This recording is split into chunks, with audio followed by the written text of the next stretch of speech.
ലോക്സഭയിലും രാജ്യസഭയിലും വഖഫ് JPC report വെച്ച കേന്ദ്ര സർക്കാർ ഭാരത് മാതാ കി ജയ് വിളിച്ചാണ് ലോക്സഭയുടെ മേശപ്പുറത്ത് റിപ്പോർട്ട് വെച്ചത്.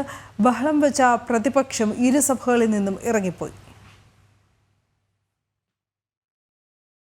രാജ്യസഭയിൽ രാവിലെ 11-ന് BJP അംഗം മേധാ വിക്രം കുൽക്കർണിയാണ് JPC റിപ്പോർട്ട് വെച്ചത്. ലോക്സഭയിൽ ഉച്ചയ്ക്ക് 2-ന് JPC ചെയർമാൻ ജഗദംബിക പാൽ തന്നെ റിപ്പോർട്ട് വെച്ചു. ഇരുസഭകളിലും റിപ്പോർട്ടിനെ എതിർത്ത പ്രതിപക്ഷം നടുത്തളത്തിലിറങ്ങി ബഹളം വെച്ചു. പ്രതിപക്ഷത്തിന്റെ വാദങ്ങൾ കേൾക്കാതെ ഏകപക്ഷീയമായാണ് റിപ്പോർട്ട് തയ്യാറാക്കിയതെന്നും ഇത് ഭരണഘടനാ വിരുദ്ധമെന്നും രാജ്യസഭാ പ്രതിപക്ഷ നേതാവ് മല്ലികാർജുൻ ഖാർഗെ ആരോപിച്ചു.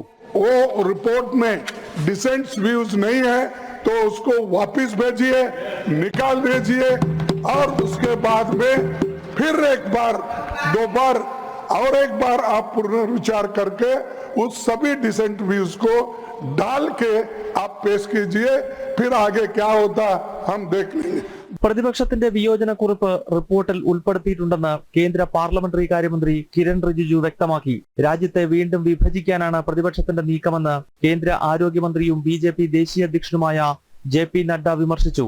രാജ്യത്തിനെതിരെയാണ് പ്രതിപക്ഷത്തിന്റെ യുദ്ധം. പ്രീണന രാഷ്ട്രീയം കോൺഗ്രസ് അവസാനിപ്പിച്ചിട്ടില്ലെന്നും JP നഡ്ഡ രാജ്യസഭയിൽ വിമർശിച്ചു. Some people are trying to fight against the Indian state. Bharat देश के खिलाफ लड़ रहे हैं. इसलिए यह विपक्ष की आज का वॉकआउट होना यह ऑन रिकॉर्ड आना चाहिए कि यह देशद्रोही गतिविधियों को प्रोत्साहन देने का एक माध्यम है और उसका एक्सप्रेशन है. ബജറ്റ് സമ്മേളനത്തിന്റെ രണ്ടാം ഘട്ടത്തിൽ വഖഫ് ഭേദഗതി ബിൽ കേന്ദ്ര സർക്കാർ അവതരിപ്പിക്കുമെന്നാണ് സൂചന. മാർച്ച് 10 മുതൽ ഏപ്രിൽ 4 വരെയാണ് ബജറ്റ് സമ്മേളനത്തിന്റെ രണ്ടാം ഘട്ടം. ജനം, ഡൽഹി. ആദായ നികുതി ബിൽ ലോക്സഭയിൽ അവതരിപ്പിച്ച ധനമന്ത്രി നിർമ്മല സീതാരാമൻ നികുതിദായകർക്ക് എളുപ്പത്തിൽ മനസ്സിലാക്കാൻ കഴിയുന്ന തരത്തിൽ ലളിതമായാണ് ബില്ലിലെ വ്യവസ്ഥകൾ വിശദമാക്കിയിട്ടുള്ളത്.